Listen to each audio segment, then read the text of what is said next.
Hey Taurus, the star card. So first of all, that could be an Aquarius you're dealing with, or you have Aquarian in your chart. Aquarius is, representative of the star card. But the star card is about hope, faith, inspiration, healing, bringing things alive. So Taurus, I feel like, there's been so many ups and downs with different signs this month, but so many similarities too. There's been a lot of hope, but then there's been devastation. There's been all sorts of things. The star card for you guys here is telling me, hey Taurus, guess what? Like, it's not over yet. Not necessarily with this partner, but not over, period.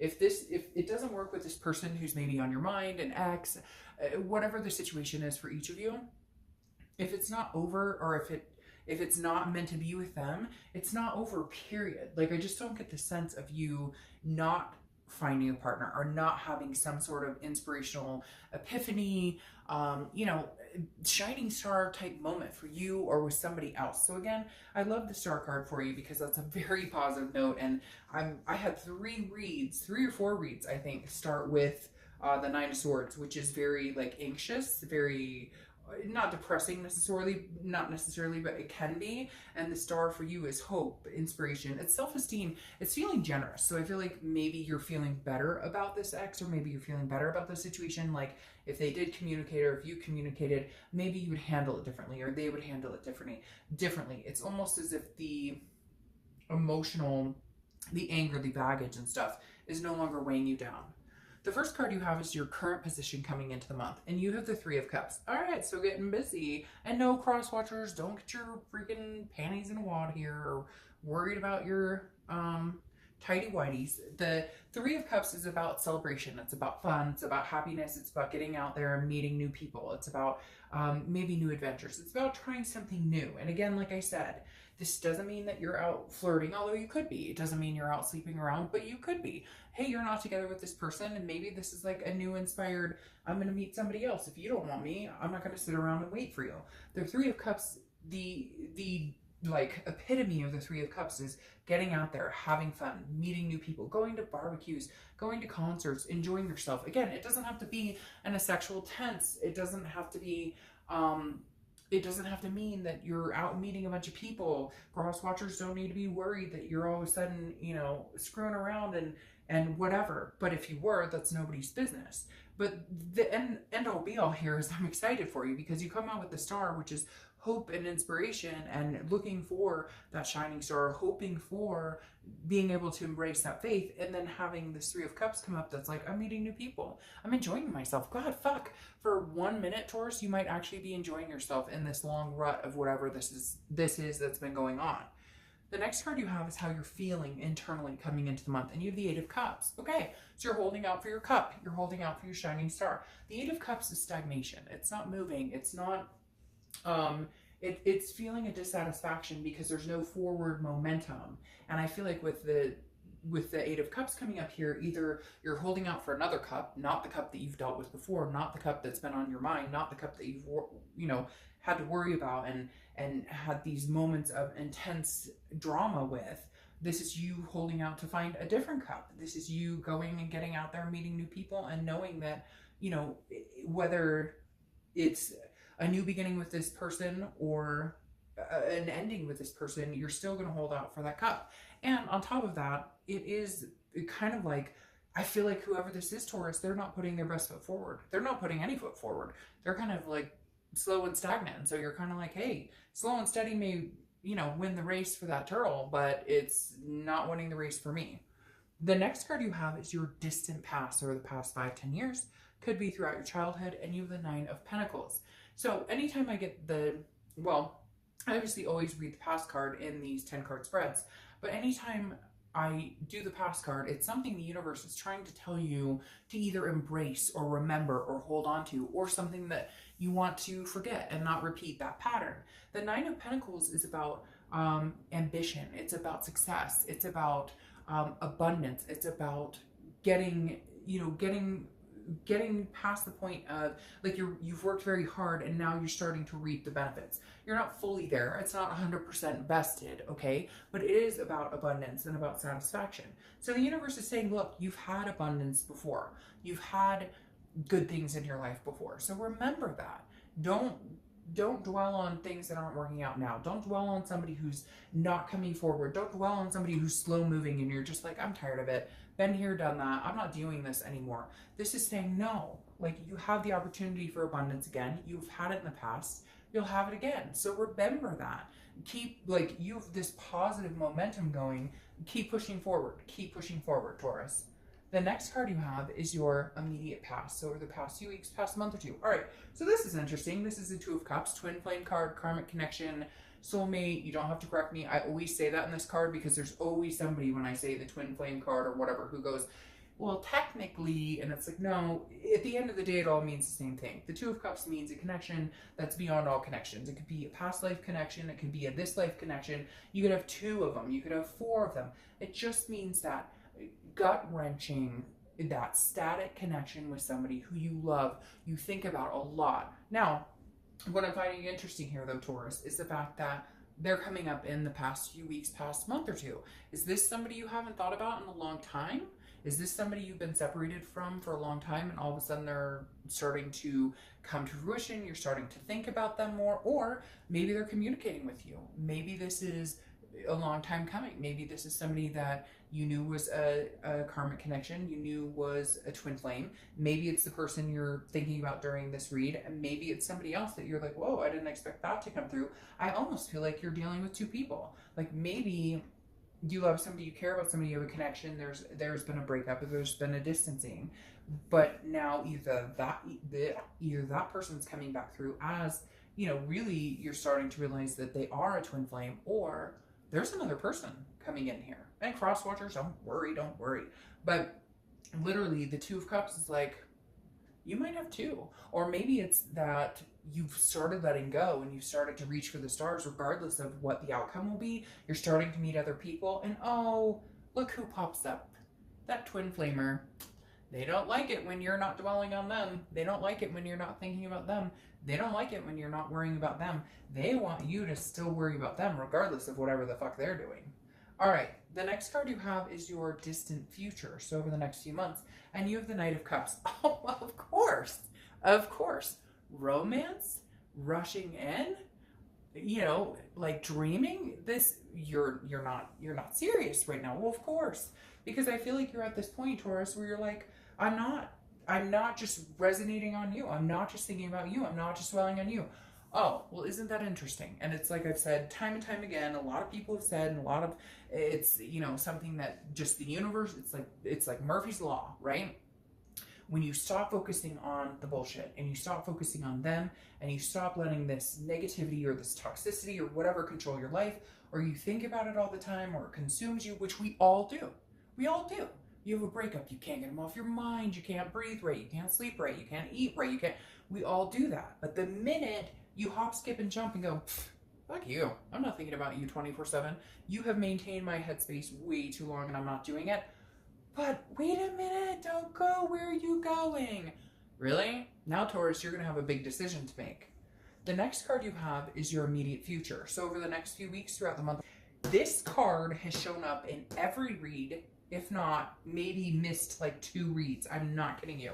And I keep saying she, and then I have to reiterate the fact that I don't apply sex to the cards.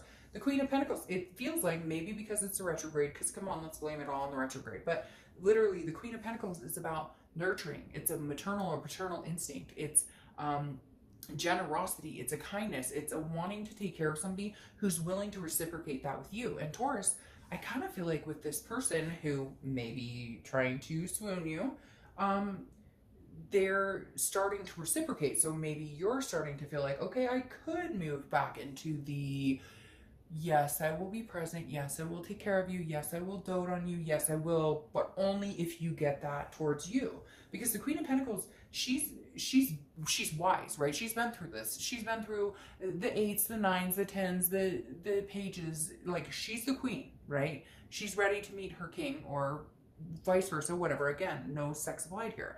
The Queen of Pentacles is saying, look, I'm generous to a fault. I will nurture you. I will take care of you, but you must do the same in return. And now that you're nurturing yourself, Taurus, oh, well, hi, I'm back. The biggest thing you have to figure out is, are they deserving of this energy? The next card you have is anything tangible that's going to happen throughout the month. anything. It could be the beginning, middle, end. It could last for a day, an hour. You have the Seven of Pentacles. This is an assessment of a situation. This is really thinking hard on a situation because it becomes a risk reward, a payoff, a benefit, or a downturn. So you're really thinking about the situation, and you're really, this month, you're going to be contemplating, do I want to keep branching out on my own? Do I want to keep meeting people? Do I want to keep, being the star of my own show and doing what I want when I want, and not having to worry about waiting for this person to make a move because they're slow and steady, but that's not winning any race. And the Seven of Pentacles is saying, do I want to continue to maybe entertain this situation, or do I want to get out on my own and find somebody else? I think you're going to have a kind of a really big tug here, because I do feel like this person, if they haven't already, they will be coming back in like guns blazing. But is it a day late, dollar short, or are they just doing it now because they know you're no longer dwelling on them, you're not paying attention to them, somebody else might be interested in you, or are they doing it because this is what they really want? And that's what you're going to have to figure out with the Seven of Pentacles. You're really going to have some decisions and choices to make here. The next card you have is how you're feeling throughout the month. And it could be in the beginning, middle, end, last a day, a week, etc. And you have the Chariot. The Chariot is Cancer's card, so you could be dealing with a Cancer. And you have some other water sign energies here that are pretty heavy. All of this water. So you could be dealing with Cancer, Pisces, or Scorpio. But the Chariot is, this again is internal throughout the month. But this is, okay, I always use the same example, and then I always express the fact I use the same example. But if you're new, then this will be a new example. The Chariot is two horses, right? And they need to be moving in the same direction for the Chariot to move. If you're going in two opposite directions, obviously what happens is stand still. It doesn't work. The Chariot is about self-identification, but then being able to flip that into some sort of duality, being able to flip that into some sort of, can we work together? And so I think what you're trying to assess in your head the most with this seven and with this seven, ooh, and I just noticed seven. So seven may be a number for you to watch out for. A lot of people consider it a lucky number anyways, but you may be seeing sevens, or that may be a sign for you internally. But the Chariot is you, along with the Seven of Pentacles, is you looking at the situation and saying, could we ever get on an even playing field? Can we ever come together as two horses? You don't have to be going in the same direction all the time. You don't have to want the exact same things. You could want two kids, they want one kid. You could want three dogs, they could want one dog, a rat, and a rooster, whatever. It doesn't have to be perfect. Perfect is boring, and having the same exact beliefs and everything is boring. But if you can't compromise or come together at all, then you're not going anywhere. The Chariot doesn't move, and neither one of you are feeling satisfied. The next card you have is your hopes and fears for the outcome. All right, well, you have the Ace of Pentacles. This is new beginnings, and this is new beginnings in every aspect. This is new beginnings in work, new beginnings in relationships, new beginnings in building relationships with your kids or family members or whatever it is. I love the Ace of Pentacles because the Ace of Pentacles is a plethora of opportunities coming your way. This is new beginnings in the sense of, even if it's a new beginning with this person, right? Let's say that they are charming the socks off of you and you decide, all right, I'll give them the time of day. This is like wiping the slate clean. You can't give them a crap time about what happened before. They can't give you a crap time about what happened before. Whatever it is, the Ace of Pentacles is like a clean slate. But again, it's opportunities as well. So if you are getting this energy from them, and some of you are going to be like, I can't stand this person. I would never take them back. If they ever called me again, then I don't get it. Then when I put the singles reads out, you should watch those. Because if that's truly what you don't want, then move past it. And then there's no reason to watch anything about reconciliation whatsoever. But the Ace of Pentacles here is about an opportunity for either that to come to fruition for you, or for you to completely decide that this isn't going to be what you want and move in a different direction. I'm sorry, I hate to say, but because I see this card and this card of swooning and this energy, I feel like you are the star in their show. I feel like you are like the person that they are going to, you're feeling right now like, oh, things aren't moving forward. But I have a feeling they may be pushing things forward, and it may be because you decided, I'm not dwelling on you. I'm going to go out and meet and greet. The last card you have is your outcome card. You have the Ace of Wands. So you have double aces here, which is very positive. Ones, also, you may be saying that you see 111 or 1111 a lot. The Ace of Wands is about creativity. It's about passion. It's about nurturing energy. It's about one with Mother Nature. It's about just getting in touch with yourself and getting balanced. And so the Ace of Wands definitely tells me you have some sort of passion here. Can you have this passion with this other person? It's very interesting because I feel like you could, and I feel like you want to, and I feel like it took you finally saying, I care about me, and I care about getting out there, and I care about really inspiring myself and just knowing that I can do this with or without you, for them to come through. And now it's like they're going to be, you know, like, again, guns blazing towards you. They're going to be like, holy cow, like, I can't lose this person. Like, this is the person I want to marry. I can't risk this person being taken by anybody else. I can't risk this person being, you know, I can't, it's very interesting because you have this risk reward here. Maybe that's them going, I can't risk losing this Taurus. I just can't. All right, let's see. We have 2 clarifying cards, and they popped right out. Okay. There you go with that stinky 8 of Cups, and you have the Emperor. So the 8 of Cups, again, now you have twice. So now you have different numbers. You have 7s, 1s, and 8s. So those numbers could be significant. But this 8 of Cups, again, is the stagnation. They're waiting. I don't know if they're nervous. I don't know if you're just on cloud 9. I don't know if you're doing really well and they're not sure what to do. Or maybe they don't even realize that you're getting out and you're just kind of like, you're not my main goal. You're not the person I'm thinking about all the time. Because again, here you have this dissatisfaction, this stagnation, this dwelling. It's not moving. The 8 of Cups isn't moving anywhere. And so my worry for you, Taurus, is like they love you. There's a connection here. Are they saying everything they think you want to hear, but they're not actually taking the action to make it happen?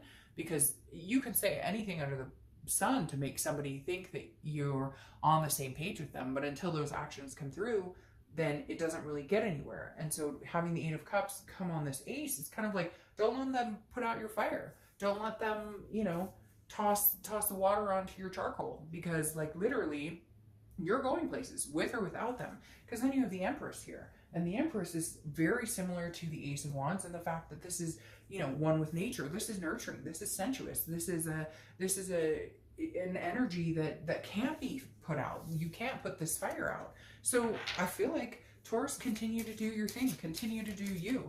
Continue to, and if they are too slow and they don't catch up, then guess what? They don't come along with this chariot for the ride, and somebody else will. I guarantee you somebody else will. And I'm telling you what, crosswatchers, not trying to piss anybody off, but if you don't get up on that horse and start moving, you're not going to be included. That's interesting. All right, so the cards I'm pulling now, these are for your ex. This is for your ex, what your ex feels, what your ex is going through, what they're thinking about the situation. So here you have the 3 of Pentacles. Very interesting. Hey Taurus, were they seeing somebody? Did this become a third-party situation? Or were you seeing somebody and it became a third-party situation? It's very interesting because the 3 of Pentacles a lot of times becomes somebody else involved. Now, it doesn't necessarily need to be that way. I almost feel like this is their fear because you're getting out there. Are you posting on Facebook or something? Or are you, whatever energy you're putting out there, they think, or they may think that there's something else going on, but not while you guys were together. They may be nervous now that they're losing you because this 3 of Pentacles says, hey, Taurus isn't sitting around. Taurus waits for no one. No one. Like, I don't know why, but I had to say it like that, but that, like, literally, I just heard in my head, like, Taurus waits for no one. And that's what the 3 of Pentacles, maybe they're hesitant and they're not making a move because they're worried you're seeing somebody. And they're worried that if they connect with you and say, hey, Taurus, I love you, you're going to be like, well, I'm seeing somebody or I'm talking to other people. And I don't know if they could handle it because I feel like this, not weak by any means, but I feel like this, they couldn't handle the blow because their expectation was that you guys would be together for a long time. And then you have this 10 of Wands here, which is like some sort of tie down, right? A burden, some sort of, you know, something that is very heavy on their mind. So did they have a third party situation and now they're realizing that that was the burden that broke the monkey's back or broke the camel's back? Sorry if I'm using the wrong metaphors or whatever, but the 10 of Wands is also a completion. So it's very weird here. Did they end a cycle with somebody? Were they seeing somebody? Did they see somebody behind your back? Were they married? Did you find out about, like, there's something here too that's almost pointing to the fact that they're like, they were intertwined with somebody else, and then they got caught and it ended, and now they're going, but Taurus, I love you so much, and you're going, bullshit, bullshit. But to change this in a different aspect, because I like to give some different opportunities, the Three of Pentacles is about partnership, teamwork, etc. And I feel like they kind of feel like if they can work together with you, if you guys can figure out whatever this is that's going on, you can release this burden. You can release that Ten of Wands energy. You can complete the cycle and come back together. But oops, was this the scenario of the grass is always greener? And man, did they fuck up. Something's going on here, Taurus, and you deserved way better. And you will get way better because you have so many good cards going on here. And yeah, I'm sorry, Taurus. I feel like they screwed the pooch, and I feel like the ball's in your court. If you're gonna take them back, take them back. But they've got some movement, some momentum to get going with these Eight of Cups. You don't move fast, cross watchers. You're losing this, Taurus. Sorry, just saying what the cards say. All right, talk to you later.